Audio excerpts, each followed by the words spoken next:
begged a judge to take my daughter away from me. Julie was the kind of baby stranger stopped me on the street to compliment.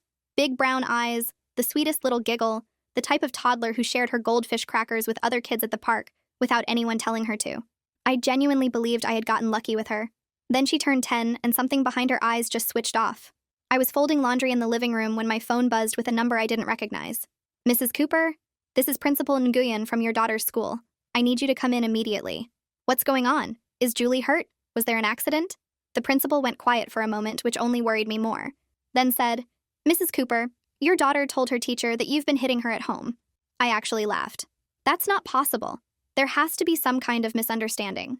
Mrs. Cooper, CPS is already here. We need you to come in now. I hung up and just stood there holding a pair of Sean's socks like an idiot. My brain couldn't make sense of what I just heard. I don't really remember the drive to school. Next thing I knew, I was sitting in this tiny room with lights that buzzed too loud and a woman from Child Protective Services staring at me across the table. She didn't introduce herself or shake my hand. She just opened a folder and said, How often do you discipline Julie physically? Never. I don't hit my children. She wrote something down without looking at me. Have you ever left marks on her body during an argument? No. What? No. She's 10 years old. We don't have arguments. She's a child. Does your husband know what happens when he's not home? I leaned forward and said, Nothing happens when he's not home. I make dinner and help with homework and watch TV with my kids. That's it. That's what happens. She just nodded and wrote something else down. I started crying then. I couldn't help it. Please. I don't understand what's happening. I've never hurt my daughter. I would never hurt my daughter. The woman looked at me for the first time with something that might have been pity.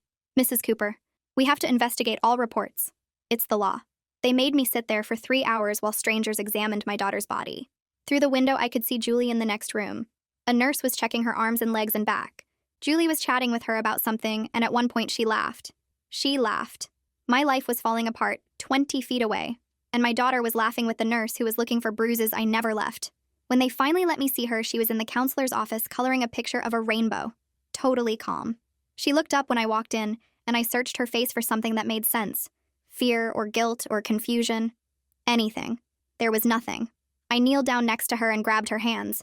Julie, baby, why did you tell them I hurt you? You know that's not true. She just shrugged.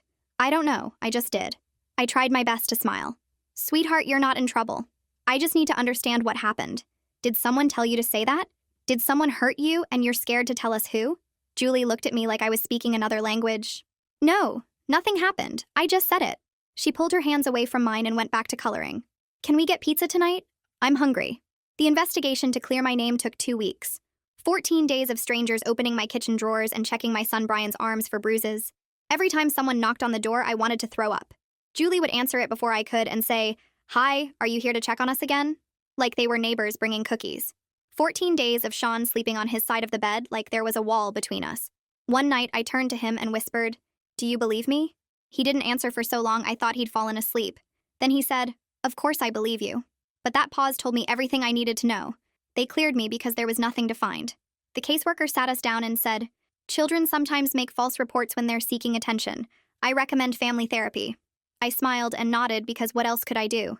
That night, I found Julie in her room doing homework like nothing had happened. I stood in her doorway and said, Julie, I need you to explain this to me. Why did you lie? Do you understand what almost happened to our family? She put her pencil down and looked at me with those big brown eyes I'd loved since the doctor first placed her on my chest. I just wanted to see what would happen. I waited for more like a sorry, a reason, or an explanation that would make any of this make sense. That's it? You just wanted to see? Yeah. My words almost destroyed you. She smiled like she'd made a breakthrough in a science experiment. Can you close my door? I have a lot of homework. I stood there staring at the back of her head. My 10-year-old daughter had watched strangers pull our family apart for 2 weeks. She watched me cry, watched her father doubt me, and she felt nothing but satisfaction. I thought the worst was over after CPS closed our case, but I was wrong. Julie didn't stop watching me after that night in her doorway. She watched how I flinched when the phone rang and how I held my breath every time someone knocked on our door. She watched me become afraid of her, and I swear something about that made her happy. I caught her staring at my brother Reed one night at dinner with the same curious look she had when she told me her words almost destroyed me. That's when I knew this wasn't over. She wasn't done experimenting, and her lies went on to destroy 3 people. The first lie that destroyed someone other than me came 3 months later at my brother Reed's 30th birthday party. Reed had always been Julie's favorite person in our family. He was the fun uncle who showed up with ice cream for no reason and let her stay up late watching movies when he babysat. He'd been there the day she was born and cried harder than Sean did when he held her for the first time. Reed never married or had kids of his own, so he poured all that love into Julie and Brian instead. My mother had rented out the back room of Reed's favorite restaurant for the party. There were about 30 people there, including aunts and uncles and cousins, and Reed's girlfriend Carly, who he'd been dating for almost 2 years. Julie had begged to come, even though I was hesitant to bring her anywhere after everything that happened. She promised she would behave, and I wanted so badly to believe that the family therapy was working. Reed lit up when he saw her walk in and immediately pulled her into a bear hug. "There's my favorite niece. I was worried you weren't going to make it." Julie hugged him back and said, "I wouldn't miss your birthday, Uncle Reed. I made you a card." She handed him a handmade card with glitter and stickers, and he made a huge deal about it the way he always did with anything she gave him. I watched them together and felt something loosen in my chest. Maybe things really were getting better. Maybe Julie was learning to be a normal kid again. We were about halfway through dinner when Julie said she needed to use the bathroom. I offered to go with her, but she rolled her eyes and said, "Mom, I'm 10. I think I can pee by myself." Everyone at our table laughed, and my aunt patted my hand and said, "She's growing up, Susanna. You have to let them have some independence." So I let her go alone. I didn't think anything of it when she was gone for 10 minutes. I figured she was probably playing games on her phone or fixing her hair in the mirror the way preteen girls do. Then the police walked into the restaurant. 2 officers came through the front door and spoke quietly to the hostess, who pointed toward our private room. Everyone at the party noticed them at the same time. Conversations trailed off one by one until the whole room was silent. Reed stood up from his seat at the head of the table and said, "Can I help you, officers? Is something wrong?" The first officer looked at him and said, "Are you Reed Cooper?" Reed nodded, and the officer continued, "Sir, we got a 911 call from this location about 15 minutes ago. A young girl said she's been sexually abusing her by a family member. She identified you by name." Reed blinked at him like the words weren't translating into English. "I'm sorry, what? Sexually abusing? Who said that? I don't understand what you're saying to me right now." The second officer stepped forward. "Sir, the caller said you've been touching her inappropriately for years and she's scared for her safety tonight." Reed grabbed the edge of the table like he needed it to stay standing. No. That's not real. I would never do that. I don't even know who would say that. Who called you? Which girl?" His voice cracked on the last word, and I watched his eyes start to fill with tears. "I coach Little League. I volunteer at the Children's Hospital. I would never hurt a child. You have to believe me. Someone is lying. I swear to God, someone is lying." He looked around the room at our family members who were all frozen in their seats staring at him. "Mom? Susanna? Tell them. Tell them I would never do something like this, please. Someone tell them this is a mistake." My mother had her hand over her mouth and tears streaming down her face. She couldn't speak. Nobody could. Reed turned back to the officers and his whole body was shaking now. "Please, I'm begging you. I didn't do anything. I've never touched anyone. Whoever called you is lying. Please. You have to believe me." I stood up from my chair so fast it fell backwards. This had to be Julie. I was sure of it. "Where's Julie? Where is my daughter?" The second officer looked at me and said, "Ma'am, the caller identified herself as Julie Cooper. She's currently in our patrol car." My face didn't just fall. It collapsed. I was right, and I needed to stop her from ruining my brother's life. I pushed past my mother and my aunts and ran through the restaurant toward the front door. I could hear people calling after me, but I didn't stop. I burst outside and saw the patrol car parked at the curb with its lights off. And there was Julie sitting in the back seat looking out the window at me with an expression I can only describe as satisfied. Not scared. Not upset. Satisfied. Like a scientist watching her experiment produce exactly the results she predicted. I yanked the car door open and the officer behind me yelled, "Ma'am, you can't do that!" But I didn't care. I crouched down so I was eye level with Julie and said, "What did you do? Tell me right now what you told them." Julie tilted her head to the side the way she always did when she was studying someone. "I told them Uncle Reed touches me when we're alone. He's been doing it since I was 8. I told them I was scared to tell anyone because he said he would hurt you if I did." Every word hit me like a physical blow. "Julie, none of that is true. Why would you say something like this? Reed loves you more than anyone. He would do anything for you." Julie shrugged like I'd asked her why she colored the sky purple instead of blue. "That's why, Mom. When bad stuff happens to mean people, nobody even cares. But Uncle Reed is everyone's favorite. I wanted to see what would happen if I made everyone stop liking him." I sat there hearing every word, not knowing how to respond or what made her think this way. The officers pulled me away from the car. One of them kept asking if I was okay, and the other was talking into his radio about needing additional units for a possible domestic situation. I tried to tell them my daughter was lying, that she had a history of making false accusations, that my brother had never touched her, but I could see in their faces that they didn't believe me. Why would they? I was a mother trying to protect a family member from allegations made by a child. To them, I was exactly the kind of person who would lie to cover up abuse. They took Reed in for questioning that night. right there at his birthday party in front of everyone he loved. They put him in the back of a police car while his girlfriend sobbed on the sidewalk and our mom held onto a parking meter to keep from collapsing. I watched my brother's life end in real time. His dignity, his reputation, his relationships. All of it gone in the time it took Julie to make a 3-minute phone call from a restaurant bathroom. Reed was released after 8 hours of interrogation. My mother and I waited in the police station lobby the entire time. Every hour felt like a week. When he finally came out, he looked like a different person. His eyes were hollow and red. His voice was hoarse from talking and crying. He told us they made him sit in a cold room with a metal table, while 2 detectives took turns asking him the same questions over and over. Where were you on this date? What were you doing on this date? They asked him things so explicit he couldn't even repeat them to us. They kept saying, kids don't make this stuff up, and why would she lie about something like this, no matter how many times he told them he didn't do anything wrong. But then Julie's story fell apart because she couldn't keep her details straight. She said it happened at Grandma's house, but then changed it to our house. She said it started when she was 8, but then said 9. She contradicted herself so many times the detectives started to realize something was off. But none of that mattered. The damage was already done. Carly broke up with Reed 2 days later. She said she couldn't be with someone who had an accusation like that hanging over him, even if it wasn't true. Reed's job put him on leave. His neighbors stopped looking at him. Someone threw a rock through his car window with a note taped to it that said, "We know what you are." I went home after everything settled down and found Julie in her room doing homework like nothing had happened. She looked up when I walked in and said, "Is Uncle Reed mad at me?" I hope he's not mad. I wanted to scream at her. I wanted to shake her and make her understand what she'd done. But she'd probably give me another abuse allegation that I couldn't defend myself against this time. Julie. Uncle Reed's life is ruined. Carly left him. He might lose his job. People think he's a monster now. Julie twirled her pencil between her fingers. That's crazy. I didn't even have to try that hard. I just made my voice shaky and said I was scared and they believed every word. She said it so innocently like it was a small thing. Something fixable. They did believe me, right? At least for a little bit. Because Uncle Reed was crying and Grandma was crying and everyone looked really scared. She went back to her homework then muttered, "I've never seen Uncle Reed cry before." The second lie came 2 months after Reed's birthday party. I pulled into my driveway after work and saw 2 police cars parked in front of my house with their lights still flashing. My front door was wide open. Months ago, I would have panicked. I would have assumed someone broke in, or Julie was hurt, or something terrible had happened.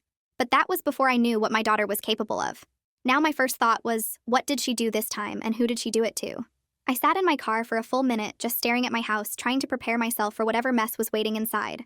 When I walked through the front door, I found 4 officers going through my kitchen cabinets while Julie sat at the table doing homework like it was a normal Tuesday afternoon. She looked up when I came in and waved at me. "Hi, Mom. The police are here." An officer walked over to me and said, "Are you Susanna Cooper?" I said yes, and he handed me a piece of paper. "We're here to search your house.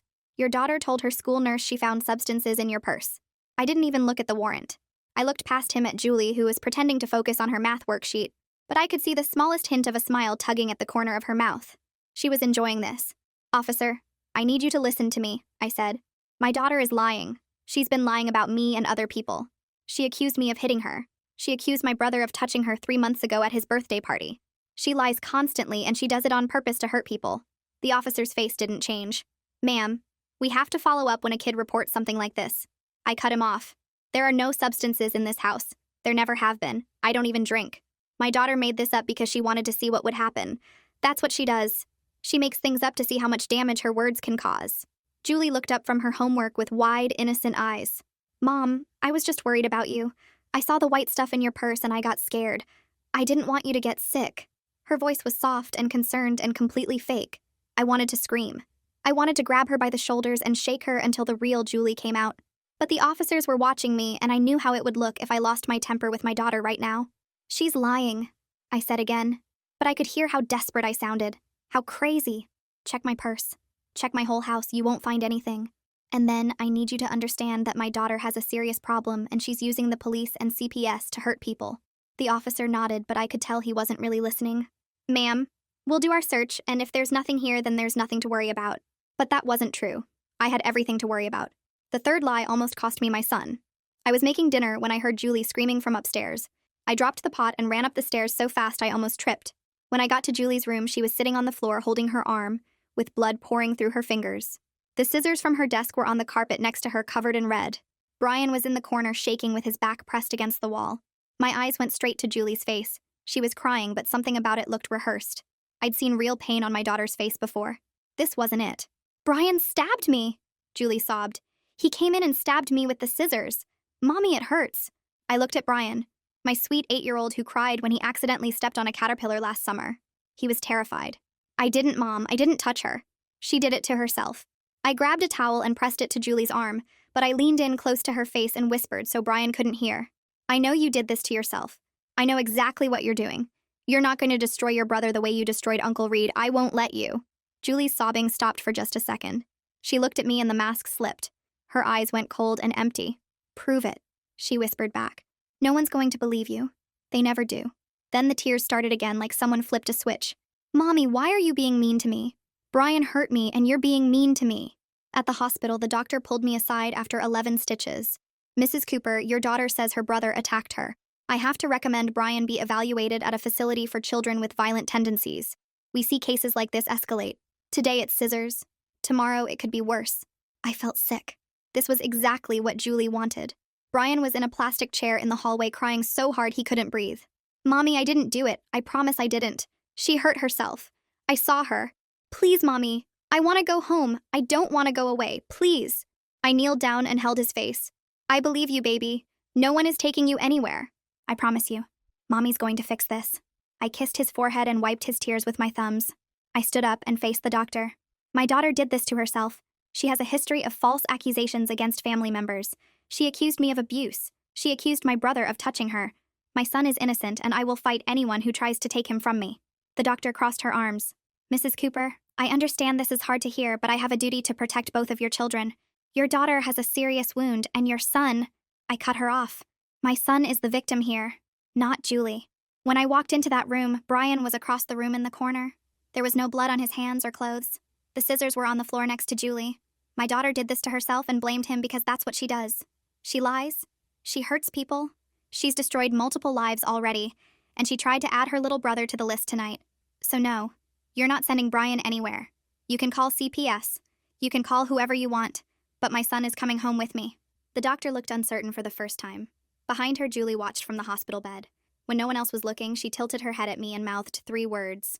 I always win. After the hospital, I knew I couldn't handle this alone. She tried to destroy all of us without blinking. I needed someone who could see what I was seeing.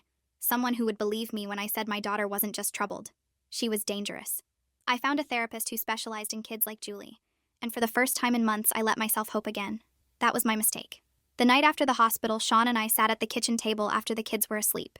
He looked at me with tired eyes and said something I'd been waiting to hear for months. I believe you, Susanna. About Julie, about all of it. I saw Brian's face in that hospital. That kid didn't hurt anyone. I almost started crying right there. She's getting worse, Sean. I don't know how to stop her. Sean rubbed his face with both hands. We need help. Real help. Not those therapists who just nod and ask her about her feelings. Someone who actually knows how to deal with kids like this. Kids like what? I asked, even though I already knew the answer. Kids who lie like breathing, who hurt people on purpose. He looked at me, and I could see how much it cost him to say the next part. Kids who might not be fixable. We spent the next week calling every specialist we could find. Most of them had wait lists that stretched into next year. Some listened to what Julie had done and said her case was too severe for them. One guy actually told us we were probably making it sound worse than it was because kids don't really act like that. Sean had to take the phone from me before I said something I'd regret. Then we found Dr. Klein. She'd been working with troubled kids for over 20 years. She knew all about children who manipulate and lie without feeling bad about it. She'd even testified in court cases about minors who showed early warning signs of serious behavioral problems. I called her office expecting another waitlist or another no. Instead, her assistant put me through right away, and Dr. Klein picked up on the second ring. Mrs. Cooper, I heard about your situation from a colleague. Tell me about Julie. So I did. I talked for almost an hour straight, and she didn't interrupt once. When I finally stopped, she was quiet for a second and then said, "Bring her in tomorrow. I want to meet her myself." Her office surprised me. No bright colors or stuffed animals or silly posters like the other therapists had. Just plain walls and regular chairs and a desk covered in files. Dr. Klein was a small woman in her 50s with gray hair and glasses. She looked like she could be anyone's grandma. But when she looked at me, I felt like she could see right through me. "I'm going to be straight with you," she said before the first session. "Kids like Julie are really good at fooling adults. They know exactly what to say to get what they want. I've been doing this for 20 years and I've been tricked before. So I'm going to take my time with her. And I need you to tell me everything that happens at home, even the stuff that makes her look bad. Especially that stuff. Can you do that?" I nodded. At that point, I would have agreed to anything. Julie's first session did not go well. I sat in the waiting room listening to muffled voices through the wall. When the door finally opened, Julie walked out looking irritated, and Dr. Klein looked like she was thinking hard about something.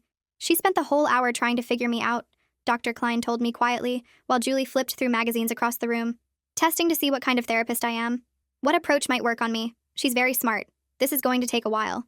The second session was even harder. Julie came out with tears streaming down her face saying Dr. Klein was horrible, and she refused to go back ever again.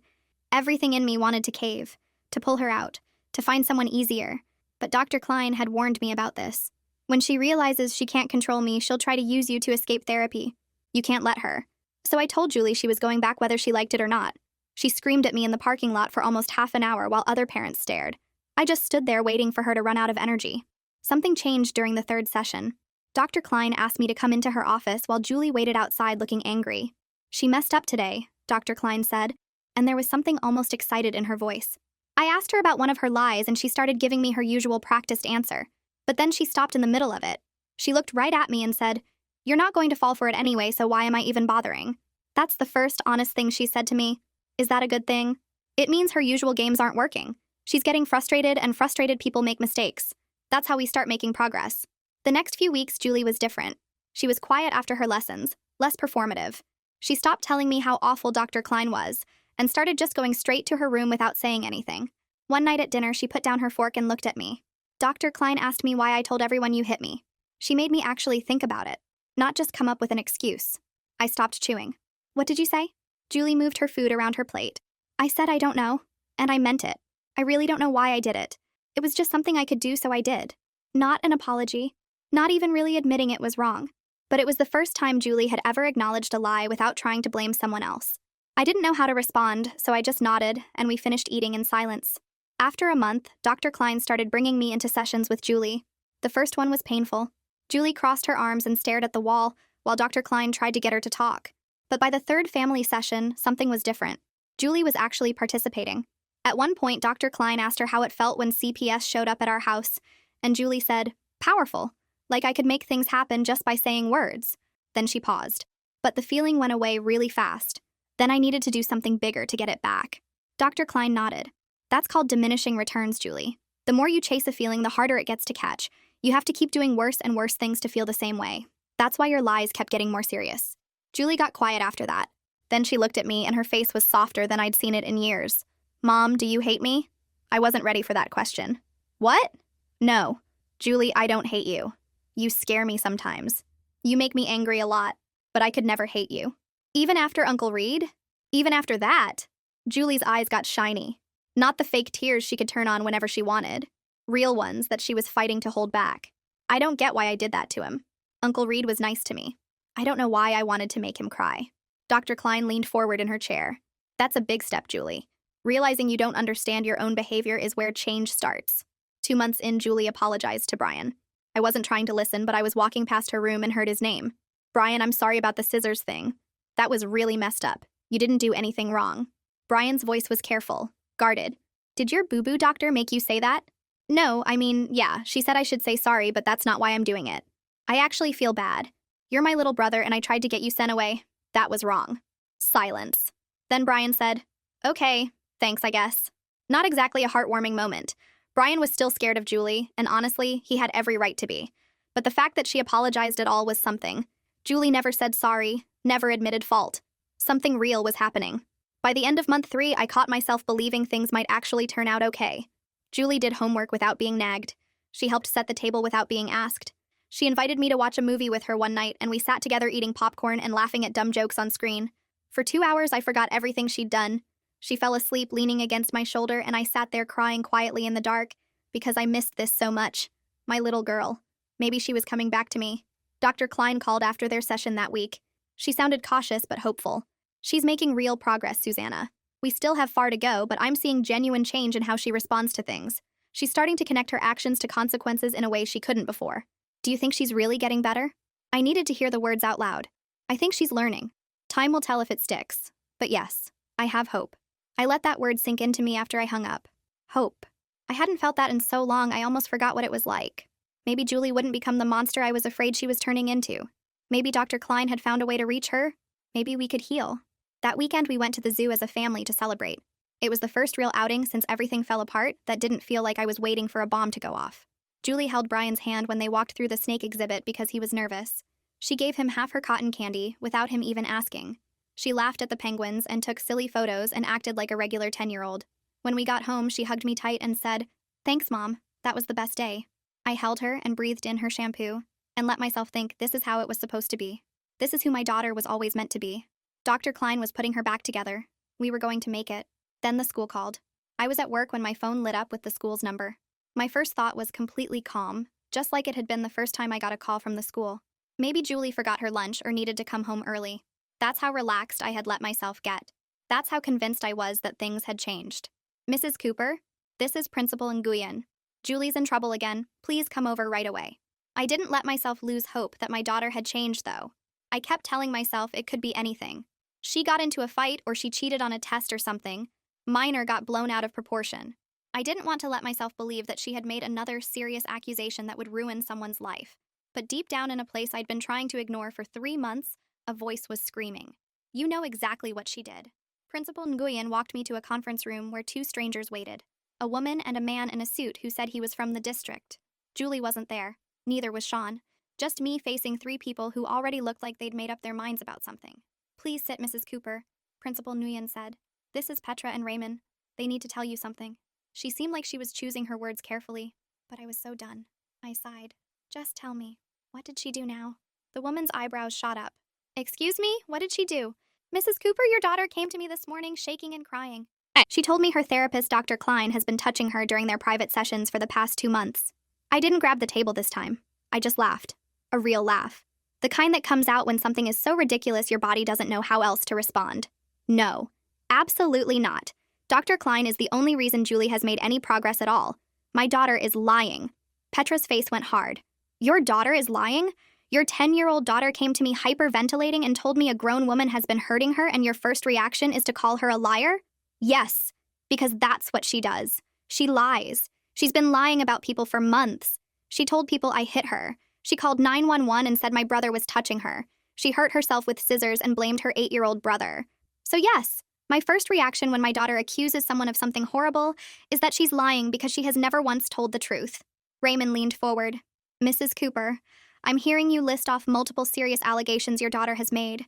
Has it occurred to you that maybe your daughter has been a victim multiple times and you've failed to protect her?" I felt like he'd slapped me. "What? You just told us she's accused you, your brother, and now her therapist. 3 different people, 3 different situations. And your response every single time has been to call her a liar." He shook his head. "I've seen this before. Family members who refuse to believe children because the truth is too uncomfortable. That's not what's happening here. You don't understand. She admitted to lying about my brother. She told me to my face that she—" Petra cut me off. "Mrs. Cooper, children who have been abused often change their stories because they're scared or pressured by family members to take it back. The fact that she admitted to lying doesn't mean she was actually lying. It might mean someone, you, made her feel like she had to protect her abuser." I stood up so fast my chair flew backwards and hit the wall. "Are you serious right now? Are you actually sitting there telling me that my brother abused my daughter? That I've been letting people hurt her? You don't know anything. You met my daughter one time and you think you know more than me." "I know what a scared little girl looks like," Petra said coldly. "And I know what a mother in denial looks like. I'm looking at one right now. I am not in denial. My daughter is a manipulator." Principal Nguyen held up both hands. "Mrs. Cooper, you need to calm down." "Don't tell me to calm down. You're about to ruin an innocent woman's life because my daughter knows exactly how to make people believe her. She's been practicing for months. She knows that if she cries hard enough and shakes hard enough, everyone will take her side, and I'll look crazy for saying otherwise, which is exactly what's happening right now." The district man stood up. "Mrs. Cooper, Dr. Klein has already been suspended pending investigation. The police and licensing board have been notified. This is happening whether you support your daughter or not." He paused and looked at me with something close to disgust. "I feel sorry for Julie. Every child deserves a mother who believes them."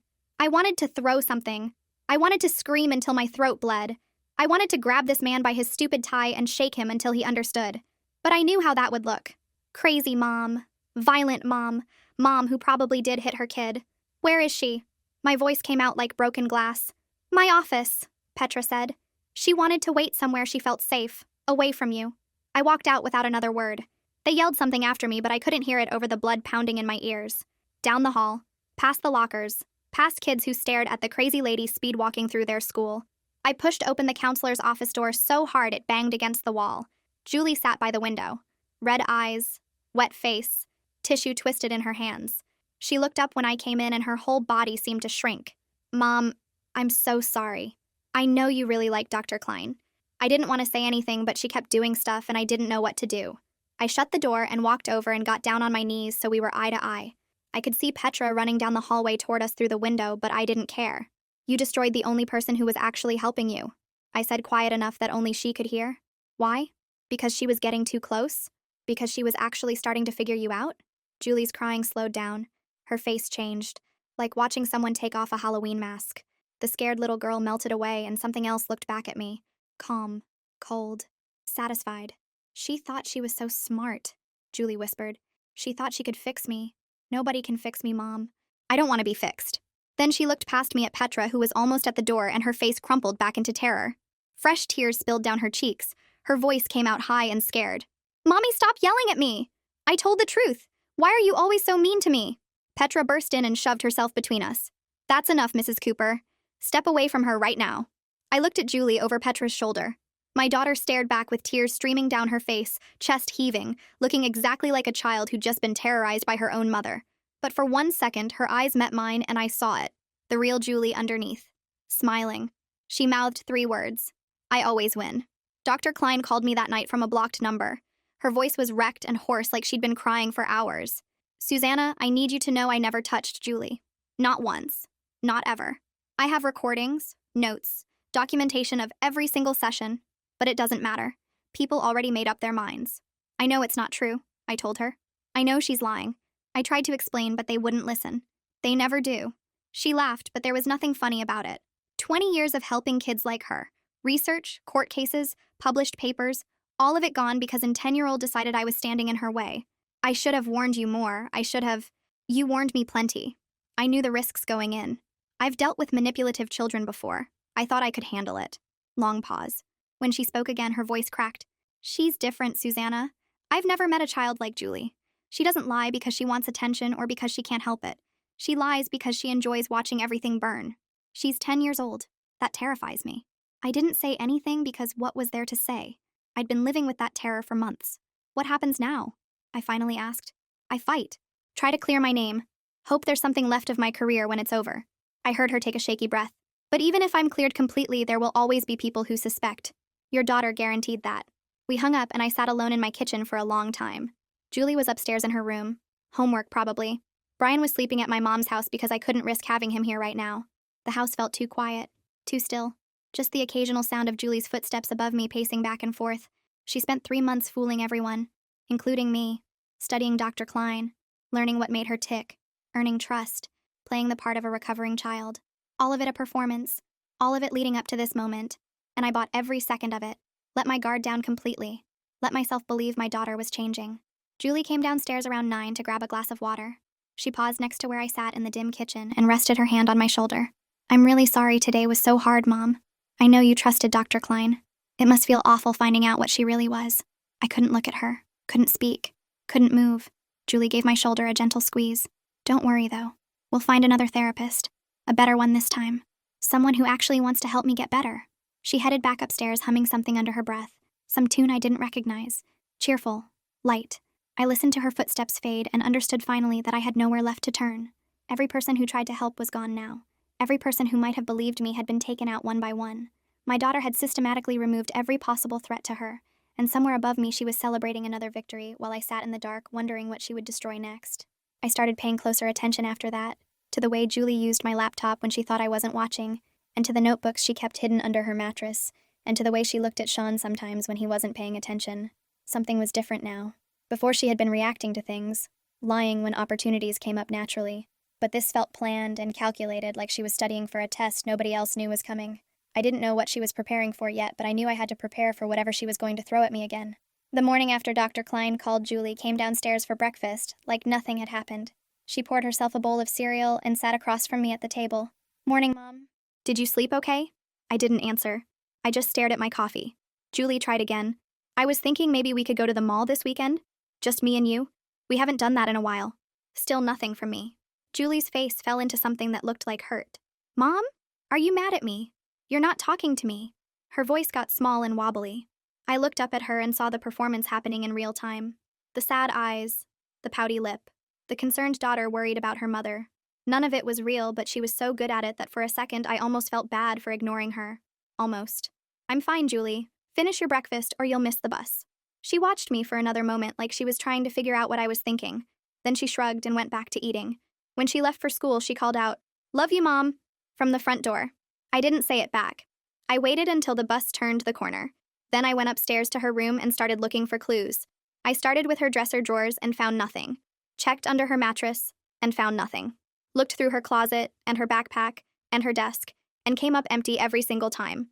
Either she was really good at covering her tracks or she wasn't planning anything else. I was about to give up when I noticed one of the floorboards near her closet looked slightly different than the others. The wood was the same color, but the edges were worn down like something had been prying it up over and over again. I got down on my knees and worked my fingers under the edge. The board lifted easily.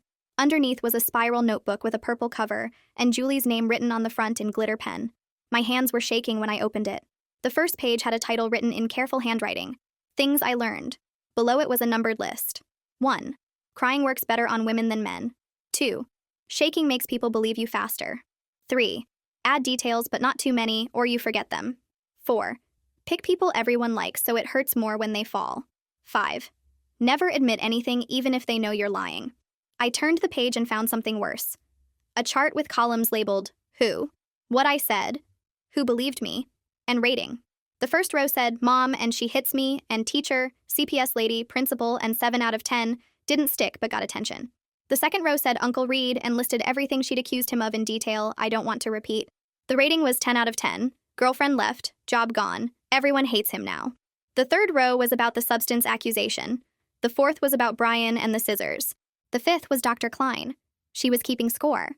My daughter was literally keeping score of how many lives she'd ruined and rating them like movie reviews. I wanted to throw up. I wanted to scream. I wanted to take this notebook and shove it in the face of every person who ever looked at me like I was crazy for not believing my own child. But I kept turning pages because I needed to see how deep this went. The next section was different. It wasn't a record of things she'd already done. It was a plan for something she hadn't done yet. At the top of the page, she'd written, "Dad," with a heart next to it. Below that were notes in her careful handwriting. Say he locks me in the basement when I'm bad. Say there's no light and it's cold and I have to stay there for hours. Say he told me not to tell anyone or it would get worse. Cry a lot, shake, don't look at him when I say it. Best time? When Mom is at work so she can't defend him. At the bottom of the page was a date circled in red marker. 3 days from now. I sat on my daughter's bedroom floor holding that notebook and felt something inside me snap. My daughter was going to accuse her own father of locking her in our basement. She was going to destroy the last person in this family who still believed me, and she had it scheduled like a dentist appointment. I needed more evidence. Julie's laptop was on her desk. I opened it and checked the browser history, which was mostly cleared, but she'd missed a few things. A website about signs your child is being imprisoned at home. An article called, "What Happens When CPS Finds Out About Child Abuse?" A forum post asking, "How long do parents go to jail for locking kids in rooms?" She'd been researching and studying and making sure her story would hold up to whatever questions people asked. I heard the front door open downstairs. Sean's voice called up, "Susanna, you home? I forgot my laptop charger." I grabbed Julie's notebook and shoved it in my shirt, closed her laptop, stood up too fast and had to grab the wall to keep from falling over. "Up here!" My voice came out wrong, too high, too tight. Sean appeared in the doorway and looked at me standing in the middle of Julie's room. "What are you doing?" I pulled the notebook out and held it up. "We need to talk right now before she gets home from school." His face went from confused to concerned. "What is that? What's going on?" "Our daughter is planning to accuse you of locking her in the basement. She has a date picked out. She has a script written. She's been researching what happens to parents who get caught." I pushed the notebook into his hands. "Read it. Read all of it. And then help me figure out how to stop her before she destroys you, too." Sean read every page twice. When he finished, he looked at me, and I saw something in his eyes I'd never seen before. Not fear, not sadness. Rage. The kind that doesn't burn hot but sits cold and quiet until it finds a target. "She's not going to get the chance," he said. "We're ending this." I didn't ask what he meant because I already knew. We were done playing defense and waiting for Julie to strike.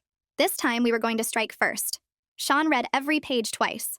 When he finished, he looked at me and I saw something in his eyes I'd never seen before. Not fear, not sadness, rage. The kind that doesn't burn hot but sits cold and quiet until it finds a target. She's not going to get the chance, he said. We're ending this. I didn't ask what he meant because I already knew. We were done playing defense and waiting for Julie to strike. This time, we were going to strike first. We drove to the police station after Sean finished reading. We had her notebook and laptop with us. Neither of us said anything on the drive. There was nothing left to say. We both knew what we had to do, and we both knew what it might cost us. When we got to the station, I walked up to the first available officer and said, I need to report my daughter for making false allegations against multiple people. I have evidence. The officer looked at me like I'd spoken a foreign language. You want to report your own daughter? I told him everything that happened up until this point and showed him her laptop. The officer exchanged a look with another officer nearby. I knew what that look meant. They thought I was crazy. Another parent in denial trying to cover up abuse by blaming the victim. Please, Sean said. His voice was steady, but I could hear the tension underneath. Just look at what we brought. 5 minutes. That's all we're asking. Something in Sean's tone must have landed because the officer nodded slowly. All right, wait here. I'm going to get a detective. 15 minutes later, we were sitting in a small room with beige walls and a table that had seen better days. Detective Stokes was a woman in her 40s with short gray hair and reading glasses pushed up on her head. She didn't shake our hands or smile or try to make us comfortable. She just sat down across from us and said, Show me what you've got. I opened Julie's notebook to the first page and slid it across the table. Detective Stokes pulled her glasses down and started reading. After 2 minutes, she looked up at me. Your daughter wrote this? Yes, and it gets worse. She turned the page and found the chart. I watched her eyes move across the columns. Who? What I said? Who believed me? Rating. Her expression didn't change, but her jaw tightened just slightly. Detective Stokes kept flipping pages. She found the section about Sean, read it twice, looked at the date circled in red. This is 3 days from now. That's why we're here today, Sean said. We're not waiting for her to do it. And the laptop? I opened it and showed her the browser history. After carefully looking, Detective Stokes wrote something in her notepad. How old is your daughter? 10. And these other accusations she made? They were all investigated? CPS came to our house 3 times. My brother was interrogated for 8 hours. Her therapist lost her license and her career. I leaned forward. Every single accusation fell apart eventually because Julie couldn't keep her story straight. But by then, the damage was already done. Nobody cares if you're innocent once you've been accused. The accusation is the punishment. Detective Stokes closed the notebook and sat back in her chair. Mrs. Cooper, I've been doing this for 22 years. I've seen a lot of kids who lie. I've seen a lot of parents who think their kids are lying when they're actually telling the truth. She tapped the notebook. I've never seen anything like this. This isn't a kid who lies to get out of trouble. This is something else entirely. Dr. Klein had said the same thing. So you believe us? I believe this notebook exists, and I believe your daughter wrote it. That's enough for me to move forward. She stood up. I'm going to make some calls. There's a process for situations like this. It's going to involve family court and probably a psychological evaluation. It's not going to be quick and it's not going to be easy. But if what you're telling me is true, then your daughter needs help that you can't give her at home. The next 3 days were the longest of my life. We got the call on Thursday morning. Emergency hearing scheduled for Friday at 9 a.m. A forensic psychologist named Dr. Lawrence had reviewed Julie's notebook and laptop history and submitted a preliminary report. The judge wanted to interview Julie separately.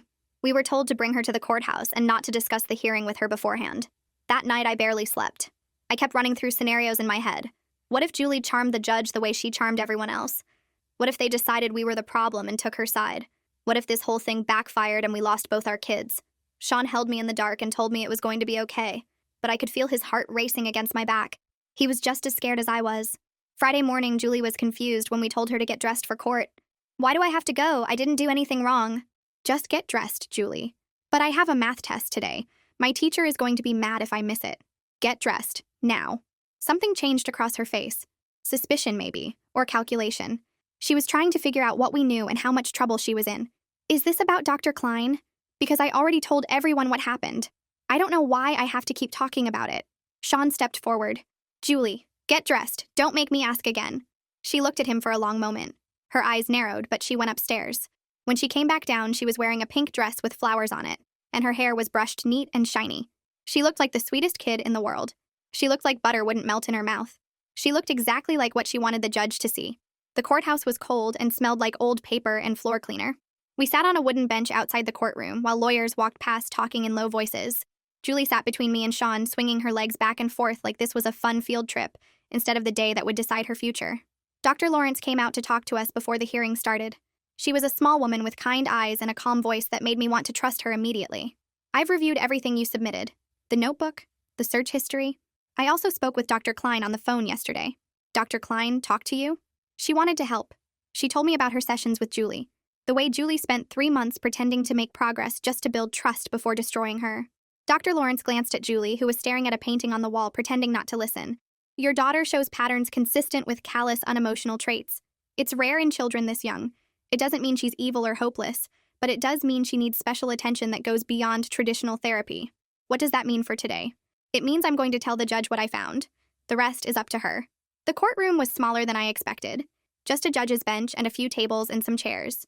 No jury, no audience. Just us and Julie and our lawyer and Dr. Lawrence and a woman from CPS who looked like she'd rather be anywhere else.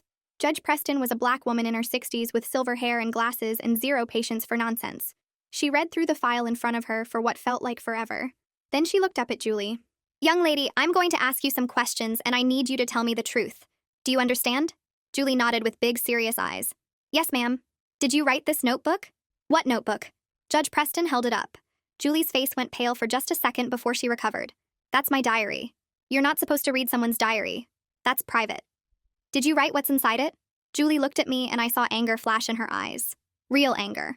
The first genuine emotion I'd seen from her in months. Mom gave you my diary? That's so mean. I can't believe you would do that to me.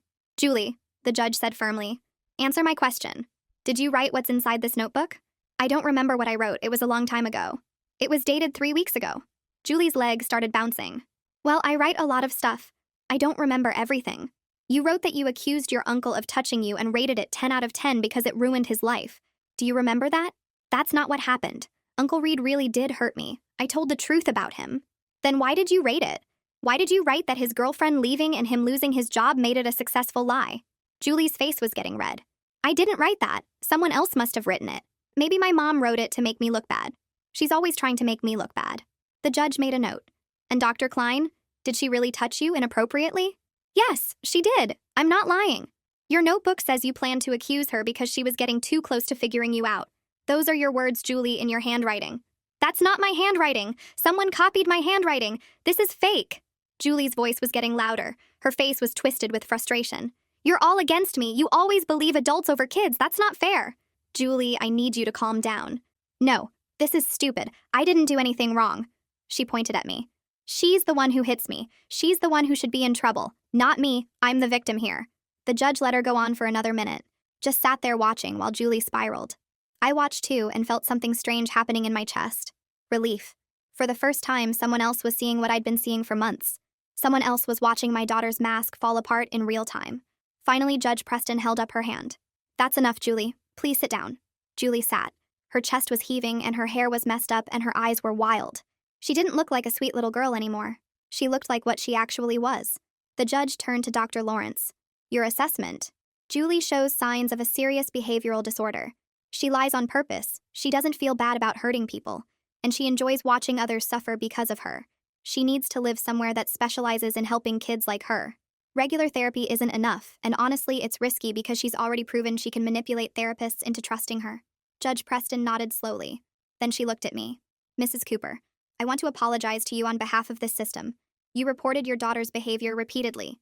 You told CPS, you told the school, you told the police, and every single time you were dismissed because we are trained to believe children and disbelieve parents. She took off her glasses and rubbed her eyes. Your daughter does need help. Serious help. But you are not the villain in this story. You are a mother who saw something wrong with her child and fought to get her help while everyone around you called you crazy. That takes courage. I couldn't speak. Tears were streaming down my face and I couldn't make them stop. I'm sending Julie to a treatment facility starting today. She's going to be evaluated and get therapy there. Her parents can visit, but only with supervision and only when her doctors say it's okay. The judge looked at Julie, who had gone very still. This isn't me punishing you. This is me trying to help you. You have a chance to get better. I think you should take it. Julie stared at the judge with an expression I'd never seen before. Shock. Disbelief. For the first time in her life, she had lost. Her words hadn't worked. Her tears hadn't worked. Her accusations hadn't worked. The system she'd been gaming for months had finally caught up with her. She turned to look at me and I braced myself for rage or threats or one final manipulation attempt. But instead she just looked small, confused, like a little girl who had finally run out of moves. Mom? Her voice was tiny. What's happening? I wanted to feel triumph. I wanted to feel vindicated. But all I felt was tired and sad and hollowed out. This was my daughter, my baby, the little girl I used to rock to sleep and read stories to and love with everything I had. And now she was going to be taken away because she'd become something I couldn't fix on my own. You're going to get help, Julie. Real help this time. I don't want to go. Please don't make me go. I'll be good. I promise I'll be good. The officer stepped forward to escort her out. Julie grabbed my hand and held on tight. Mommy, please. I'm sorry. I'm sorry for everything. Please don't let them take me. I looked at her face, searched for the manipulation, the calculation, the cold, empty thing that lived behind her eyes. But all I saw was a scared 10-year-old who had finally hit a wall she couldn't lie her way through. This is how I help you, I said quietly. This is how I save you. They took her through a side door. She looked back at me one more time before she disappeared. No mouthed words this time, no secret smile, just fear. Sean put his arm around me and I leaned into him and let myself cry. For Julie, for Reed, for Brian, for Dr. Klein, for all the damage my daughter had caused and all the damage I couldn't undo, but also for myself. Because for the first time in almost a year, someone had looked at me and said, "You were right. You were always right. And we should have listened sooner." The facility was 3 hours away in a town I'd never heard of. They told us Julie would be there for at least 2 years, maybe longer depending on how she responded to treatment. 2 years of supervised visits. 2 years of phone calls that got monitored and recorded. 2 years of my daughter living somewhere else because I couldn't keep her safe and I couldn't keep everyone else safe from her. The first week without her was strange. The house was quiet in a way it hadn't been in months. No performances, no manipulation, no waiting for the next lie to drop. Just silence and empty chairs and a bedroom door that stayed closed. Brian was finally home as well. He came to me on the third night. He stood in the doorway of my room in his pajamas holding his stuffed dinosaur and looking smaller than his 8 years. "Mom, is Julie ever coming back home?" I pulled him onto the bed next to me and held him close. "I don't know, baby. Maybe someday. When she gets better." "What if she doesn't get better?" I kissed the top of his head. "Then we figure it out together." After he fell asleep, I walked down the hall to Julie's room. Everything was exactly how she left it. Posters on the walls, stuffed animals on the bed, the floorboard near the closet still loose from where I'd pulled up her notebook. I sat on her bed and opened the drawer of her nightstand and found a stack of photos I'd forgotten were there. Julie as a baby. Julie taking her first steps. Julie on her first day of kindergarten with a backpack bigger than she was and a smile that lit up her whole face. I held those photos and cried for the little girl in them, the one I thought I was raising, the one who turned into something I didn't recognize. I don't know if my daughter can be saved, but I know I saved everyone else.